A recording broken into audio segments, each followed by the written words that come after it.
Okay.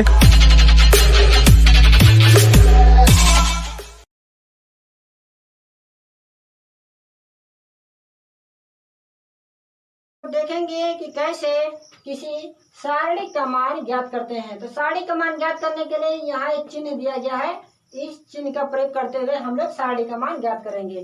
तो आइए देखते हैं कि ए मॉड अर्थात ए का सारणी कैसे ज्ञात करते हैं, मान कैसे निकालते हैं। तो ए मॉड हो गया और इसे हम लोग बराबर करके हल करते हैं। तो सबसे पहले जो संख्या है, पहली पंक्ति का पहले स्तंभ का जो संख्या है उसको लिखते हैं प्लस में, क्योंकि यहाँ पर प्लस दिया गया है। पहले पंक्ति का पहला जो संख्या है वो प्लस में है, तो हम लोग प्लस में लिखते हैं। उसके बाद एक छोटा सा मॉड का चिन्ह बनाते हैं और इसमें वही संख्याएं हम लोग लिखेंगे। इसमें सिर्फ हम लोग वही संख्या लिखेंगे जो इसके स्तंभ और इसके कॉलम में न हो। तो इसके स्तंभ में 3 और 1 है और जो इसके पंक्ति में 4 और 1 है। तो पंक्ति में 4 1 है और स्तंभ में 3 1 है। तो जो संख्याएं बच गई हैं उसे हम लोग जो अवयव बचे हैं उसे लिखेंगे। तो जो अवयव बचे हैं 2 0 3 और 5 जो है इसके अवयव बच गए हैं, इसके स्तंभ और पंक्ति में नहीं है।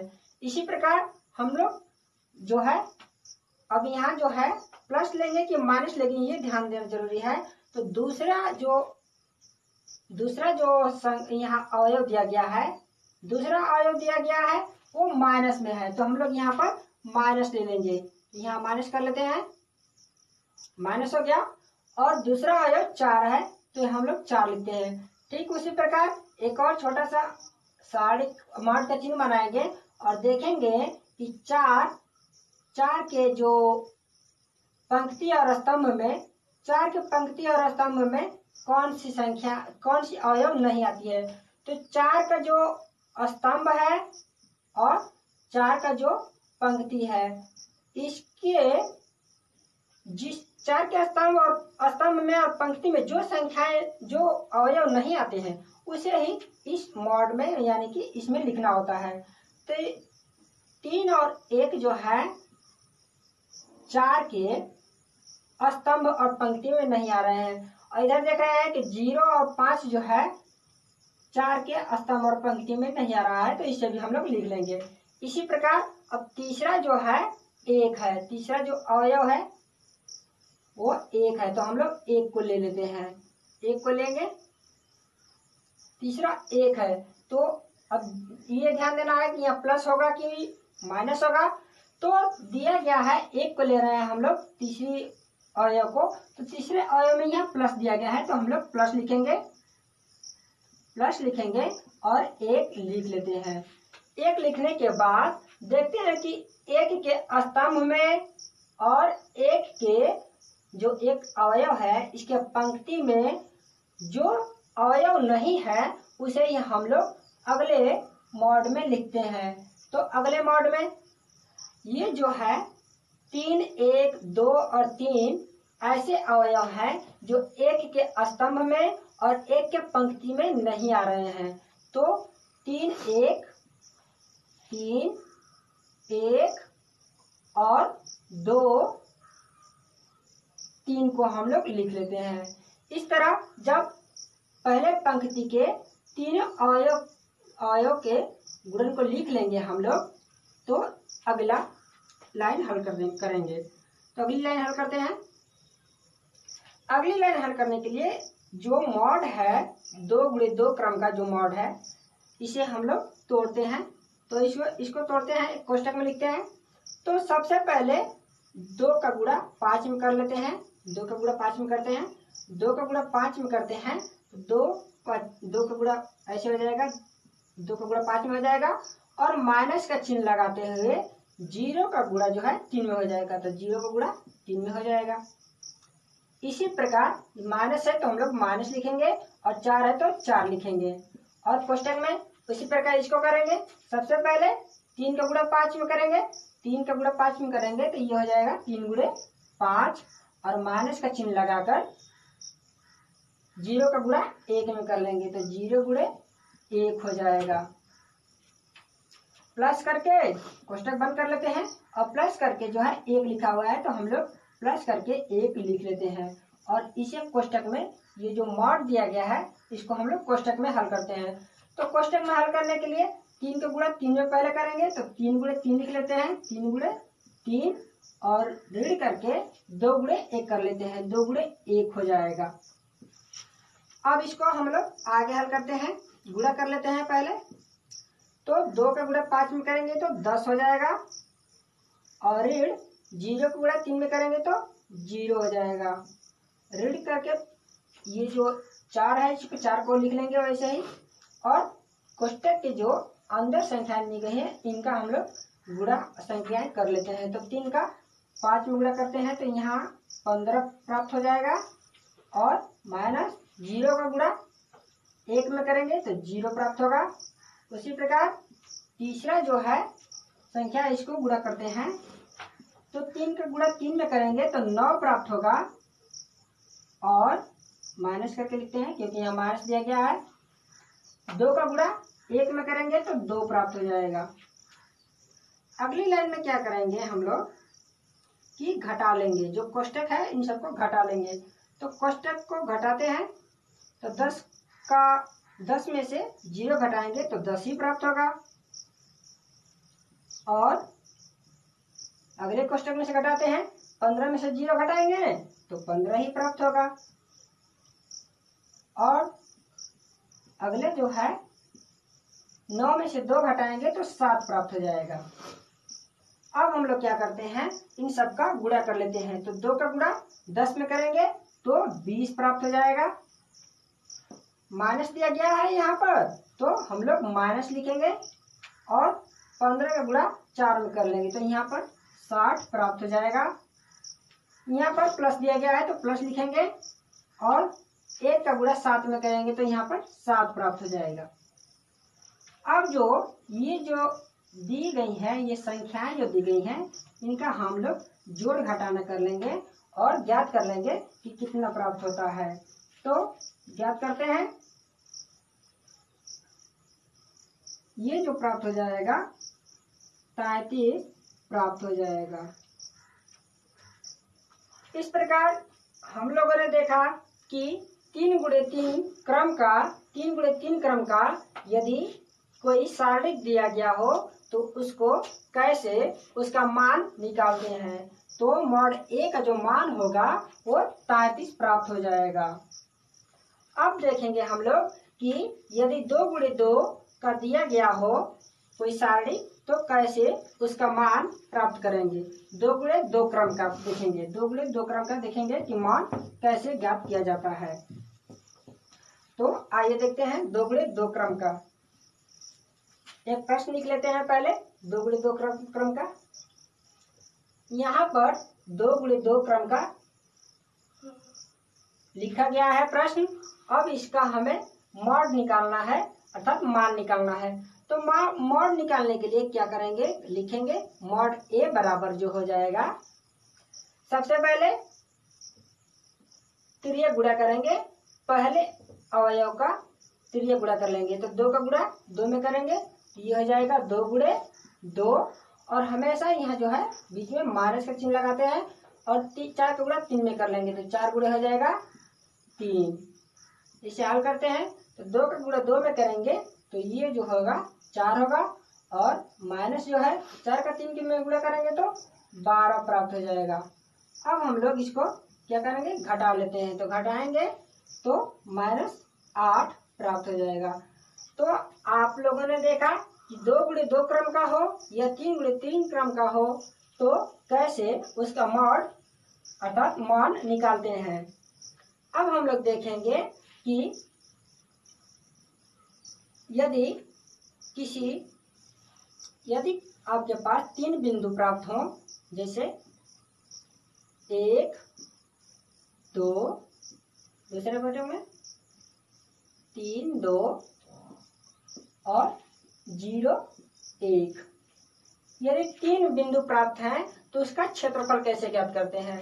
तो ये तो हम लोगों ने देखा कि मॉड कैसे निकालते हैं।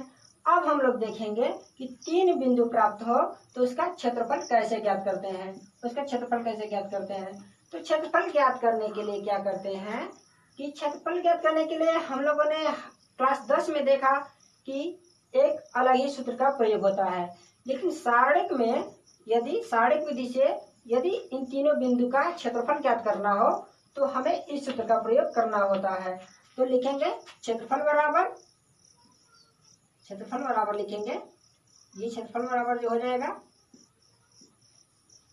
1/2। सूत्र में दिया गया है 1/2। सबसे पहले लिखेंगे 1/2 लिखे लेंगे यहाँ पर 1/2। उसके बाद सारणी का चिन्ह बनाया है, मॉड का चिन्ह बनाया है, तो मॉड का चिन्ह लगाएंगे और लिखा है x1 x2 x3। तो x1 जो होता है पहले जो इसमें संख्या दी गई है, पहला जो पद है वही x1 होता है, x होता है। तो इसे में x1 लिखा है 1 तो हम लोग 1 लिखेंगे, और उसके बाद x2 3 लिखा है तो 3 लिखेंगे, और x3 जो है 0 है तो 0 लिख लेंगे। उसी प्रकार y1 y2 y3 दिया गया है सूत्र में, तो हम लोग y1 की जगह 2 दिया गया है तो 2 लिख लेते हैं, और y2 की जगह जो है 2 है तो 2 ही लिख लेते हैं, y3 की जगह जो है 1 है तो हम लोग 1 लिख लेते हैं। सूत्र में दिया गया है तीसरा जो स्तंभ होगा वो सिर्फ 1 लिखा जाएगा, तो हम लोग 1 लिख लेते हैं, यहाँ पर 1 लिख लेते हैं। अब इसका जो क्या करना होगा, हमें इसका जो सारणिक है इसका पहले हमें मॉड निकालना होगा। तो 1/2 हम लोग रहने देंगे इसको, और एक बड़े कोष्टक में बनाते हुए इसका मॉड निकाल लेंगे। पहले हम लोग मॉड निकाल लेंगे। तभी हमने कुछ पल पहले ही देखा कि किसी सारणी का मॉड कैसे निकालते हैं, तो इसी का जो मॉड है उसी तरह हम लोग निकाल लेंगे जिस तरह पीछे अभी कुछ देर पहले निकाले थे। तो इसका हम लोग मॉड निकालते हैं। सबसे पहले 1 को लेंगे, जो पहला अवयव है 1 को लेंगे, तो 1 हम लोग लिखते हैं 1, और मॉड का चिन्ह बनाते हुए, एक छोटा सा मॉड का चिन्ह बनाते हुए इसमें वही अवयव लिखेंगे जो 1 के स्तंभ और 1 के पंक्ति में न आए। तो 1 के स्तंभ और 1 के पंक्ति में ये जो अवयव है नहीं आ रहा है, तो इसको हम लोग लिख लेते हैं 2 1 1 1। ये जो है 1 के अवयव 1 के स्तंभ और पंक्ति में नहीं आ रहे हैं। आगे जो है प्लस लिखना है कि माइनस पर ध्यान देना है आप लोगों को।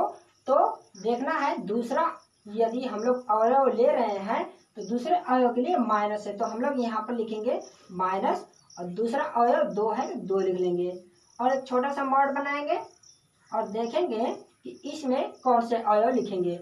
तो 2 के लिए जो है स्तंभ और पंक्ति में कौन सी अवयव नहीं है उसे ही हम लोग लिखते हैं। तो 2 के स्तंभ में और पंक्ति में 3 0 और 1 1 नहीं आ रहा है, तो हम लोग लिखेंगे 3 0 1 1।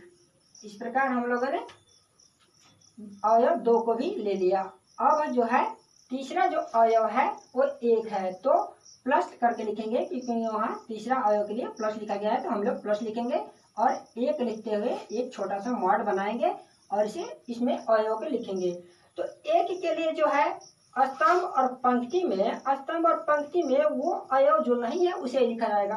तो 1 के स्तंभ और पंक्ति में 3 0 2 1 नहीं आ रहा है, तो इसे हम लोग इसमें लिख देंगे 3 0 2 और 1। अब क्या करेंगे इसको हम लोग कि इसे हल करेंगे 1/2। अब इसको हम लोग हल करते हैं, कोष्टक के रूप में तोड़कर हल करते हैं।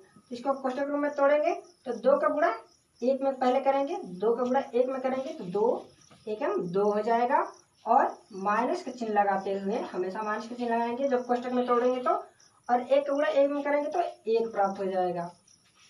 यहाँ -2 है तो -2 लिखेंगे। अब इसको कोष्टक के रूप में तोड़ेंगे तो 3 का गुणा 1 में करेंगे 3 एकम 3 प्राप्त हो जाएगा, और -1 का गुणा 0 में करेंगे तो 0 प्राप्त हो जाएगा। यहाँ प्लस दिया गया है तो +1 लिखेंगे, और कोष्टक में 3 का गुणा 1 में करेंगे तो 3, और 2 का गुणा 0 में करेंगे तो 0 प्राप्त हो जाएगा। ये जो है हम लोगों का अगली लाइन तैयार हो गई। अब इसको हम लोग इसे और सरल करते हैं। तो एक दिया गया है और दो में से एक को क्या करेंगे, घटा लेंगे तो एक ही प्राप्त होगा।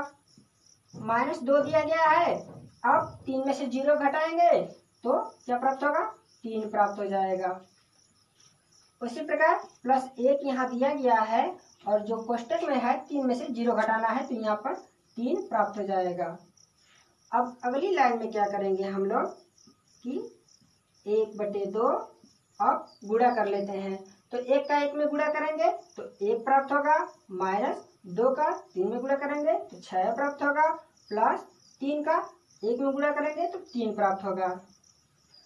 अब क्या करेंगे, कोष्टक के जो भीतर, कोष्टक के जो अंदर जो संख्याएं हैं इनका हम इसे हल करते हैं। तो 1/2 दिया गया है तो यहाँ हम लोग लिखेंगे 1/2 और जो कोष्टक में दिया गया है इसका हम लोग जोड़ घटाना कर लेते हैं। जोड़ घटाना करेंगे तो -2 प्राप्त हो जाएगा। -2 प्राप्त हो गया। अब जो है इन दोनों कोष्टक, जब कोष्टक तोड़ते हैं तो गुणे का चिन्ह हो जाता है। तो गुणे का चिन्ह होगा तो ये हो जाएगा 1/2 गुणे -2। अब इन दोनों का गुणा करेंगे और विभाजित करेंगे 2 को 2 से तो -1 प्राप्त हो जाएगा। तो हम लोगों ने देखा कि कैसे यदि 3 बिंदु प्राप्त हो तो उसका सारणिक विधि से क्षेत्रफल कैसे ज्ञात करते हैं। तो जब भी आपके पास 3 बिंदु प्राप्त हों और उसका क्षेत्रफल ज्ञात करने के लिए कहे तो सबसे पहले सारणिक विधि के इस सूत्र पर पहले रखेंगे उसको और उसको हल करते हुए क्षेत्रफल ज्ञात कर लेंगे।